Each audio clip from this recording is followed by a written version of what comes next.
Conservancy kids, it's getting hot out here in the desert. And when I say hot, daily temperatures are soaring over 100 degrees. 104 degrees makes humans really sweaty. That's one of the ways that we regulate our body temperatures. As the evaporation of water or sweat on the outside of our skin, or epidermis, occurs, that evaporation actually reduces or takes heat away from your body. That's an amazing feature that animals, mammals, more specifically in humans, regulate body temperature. But those creatures that we see out here in the desert, called ectotherms, we covered that in the snake video, things that derive body temperature from outside sources, can't really regulate their body temperature. Like Nicole mentioned, they have to find a place that's shady or secluded or underground, a place where the temperature isn't affecting them. There are some benefits to being an ectotherm, however. Desert reptiles like snakes and lizards and tortoises and other things like that don't have to maintain an internal body temperature by eating a lot of stuff. You and I have to eat vegetables and proteins and things like that because, well, maybe call it an internal combustion that keeps us warm.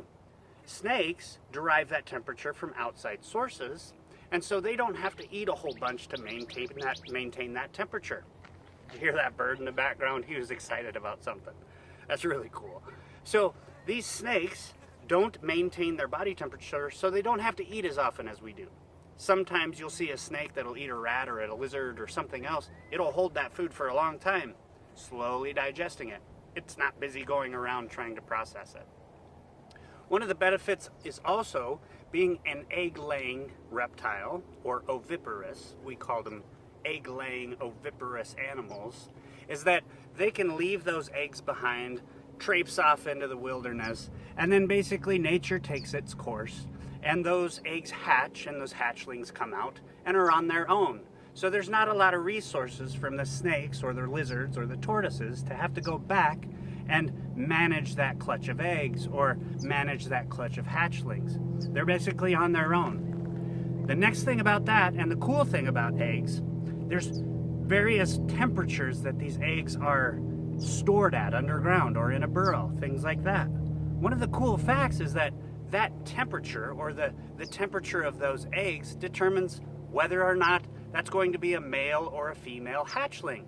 In other words, the temperature and nature decides what types and what function those animals will have in the future, be they male or female.